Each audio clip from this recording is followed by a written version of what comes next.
La tierra nativa, de Isaías Gamboa.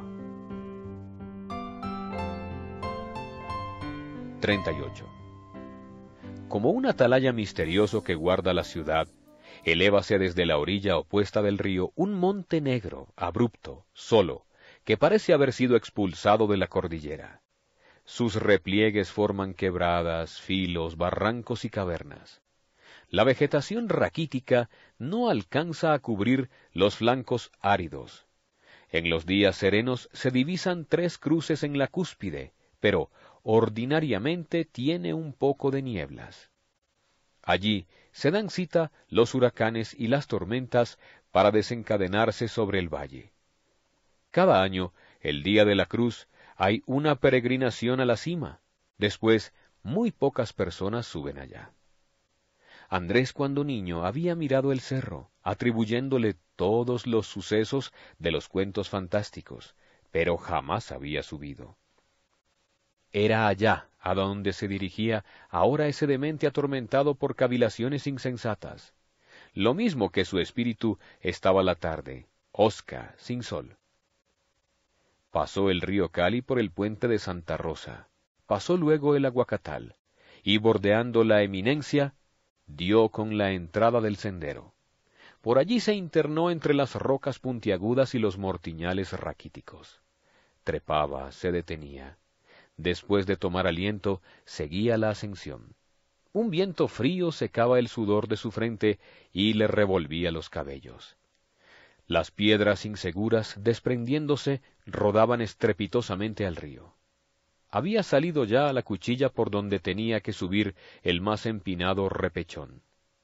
Se detuvo. Nubes siniestras vagaban por el cielo.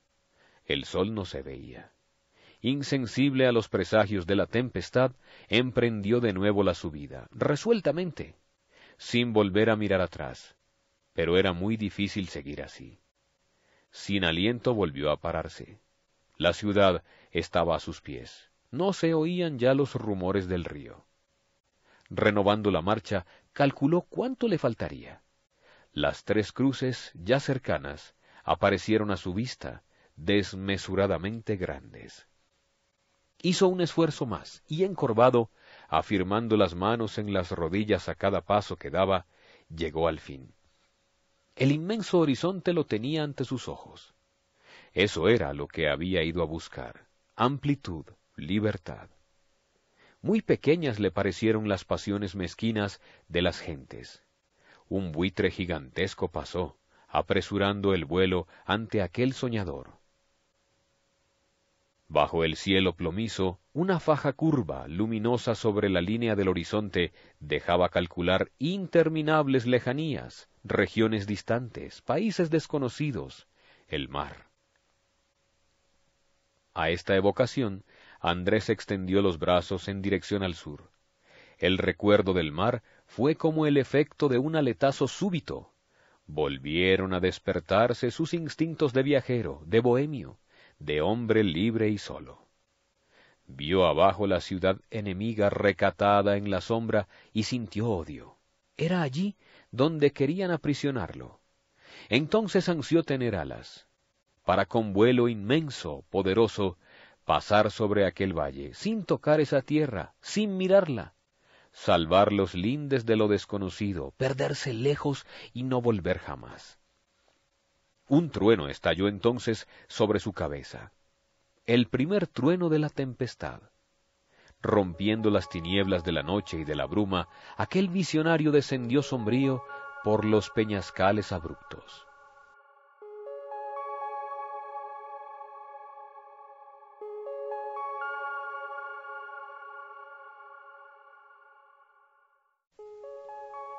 ...39...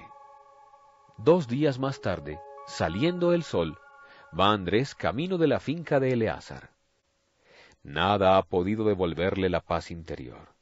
Se pregunta por qué él considera como una desgracia lo que otros llaman felicidad. La imagen de Marta está en su pensamiento. Está allí, hermosa, buena, amable. Marta no sabe las luchas del hombre a quien ya consagró su corazón. Es que él no se ha resuelto a dejar de ir a verla. y en su presencia se ha mostrado correcto, deferente, casi hasta cohibido. A cada palabra afectuosa de ella ha sentido Andrés la vergüenza de su extraña condición. Considera que es una mujer superior y la estima. Él se conceptúa miserable. Se disculpa pensando que no es contra ella su resistencia, sino contra la sociedad. Lo atormenta una jauría de pensamientos. Quiere hablar de ello a alguien, pero no se atreve a confesarse a su madre y a su hermana. Tiene la intuición de que las haría sufrir y de que ellas tampoco lo comprenderían.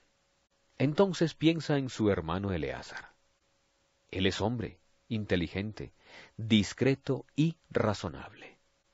Advierte además que ha retardado mucho su visita a él y a su familia, y se decide a ir y a estar allá en la montaña algunos días. Tuvo el propósito de no participar esta ausencia a Marta, pero algo le decía que irse sin decir nada era una mala acción.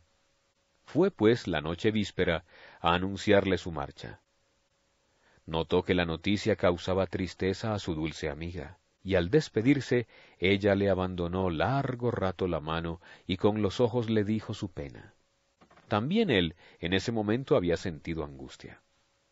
Durmió mal aquella noche, y al día siguiente, despuntando el sol, salió en dirección a la montaña.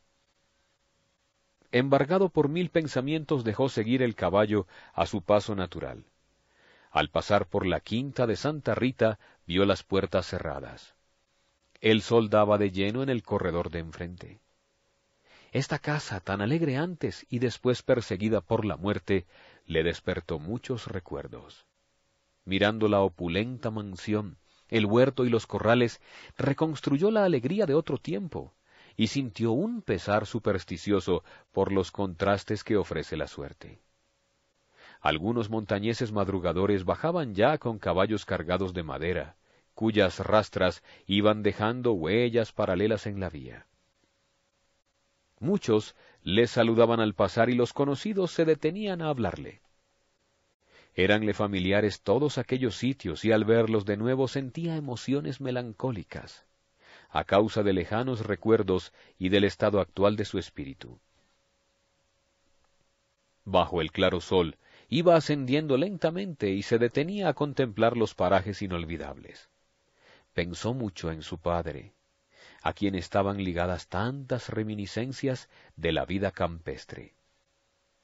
Eran las 9 de la mañana cuando coronó la Cuchilla, desde donde se dominan los cerros anteriores y parte del valle, y al lado opuesto los farallones de Pichindé, que era donde se dirigía.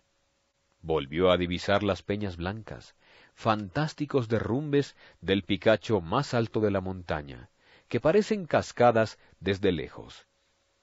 Prosiguió Andrés por las colinas de Monte Redondo, encontrando a cada paso arroyitos cristalinos, quebradas tupidas de bosques olorosos, moras y madreselvas silvestres, pájaros de diversos colores. Antes de descender al río se detuvo admirado, contemplando en las laderas montañosas de enfrente la perspectiva risueña de numerosas labranzas, de cuyas casas pajizas se elevaban azules espirales de humo, entre los plantíos de maíz, plátano y café. ¿Cómo estaba transformado todo aquello? Andrés recordaba muy pocas fincas, y ahora había tantas que parecían un pueblo nuevo. En el río estuvo vacilando antes de entrar en la selva, porque a pesar de las señas que le había dado Eleazar, no podía orientarse para llegar allá.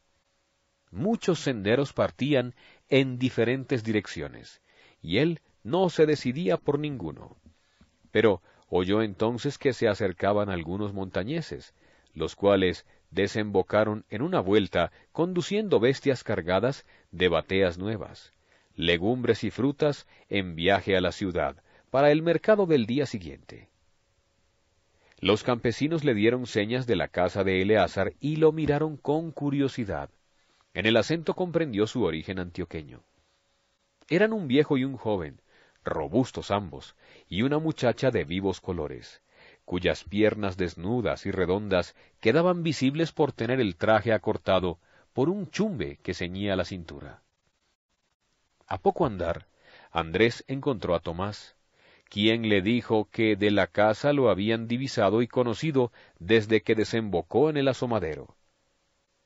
El mozo le tenía ya cariño al hermano de su patrón, y mientras lo conducía hacia el predio, en sus palabras revelaba el placer que esta visita le producía, y le dijo que diariamente lo habían esperado. En la puerta de Trancas, distante 1 cuadra de la casa, ya estaba Eleazar, que se había adelantado para recibir a Andrés, y estaban también Conchita y Cuchín, subidos en la cerca. ¡Qué efusión de alegría! ¡Qué media lengua de los niños a la llegada de Andrés! Él subió al varoncito al caballo, sobre la cabeza de la montura, y adelante siguieron Eleazar y la chica, la cual llevaba a modo de sombrilla una hoja de higuerón. Al aproximarse a la casa, Andrés gritó, «¡Mercedes!», llamando a su cuñada, a quien apenas había conocido cuando estaba creciendo. Salió ella, joven, buena moza y contenta, llevando en brazos a la criatura de pocos meses. El otro, Carlos, se agarraba de su falda. «Tan ingrato que es usted», dijo estrechando la mano que Andrés le tendía. «Ya estábamos sentidos por su tardanza», y siguió a un lado del jinete exponiendo sus quejas. Andrés se excusaba cariñosamente. Se desmontó en el patio y penetró en la sala rodeado de todos. Era una casa nueva de madera, donde desde luego se notaba la comodidad. «Aquí tienes, pues, mi retiro», dijo Eleazar a su hermano. «Tú, como has vivido en las ciudades, encontrarás esto muy pobre y muy triste». Andrés manifestó su contento y la impresión grata que le producía el campo. Aspirando con delicia el aire fresco de la montaña, exclamó, «¡Qué bien se ha de vivir aquí!». «Muy tranquilos y muy felices», dijo Mercedes, «¿no es cierto?», agregó dirigiéndose a Eleazar. «Sí, hija», repuso éste, «gracias a Dios». «¿Y usted, toda una ciudadana?», preguntó Andrés a su cuñada. «¿No extraña a Cali?». «Un poco al principio, pero después ya ni quiero ir. ¿Para qué? Aquí está todo lo mío, lo nuestro». Dijo estas palabras con una expresión nacida de lo más íntimo del alma, y cual si quisiera manifestar de otra manera su contento, dio a la criatura menor repetidos y sonoros besos. Andrés estaba en presencia de un hogar feliz.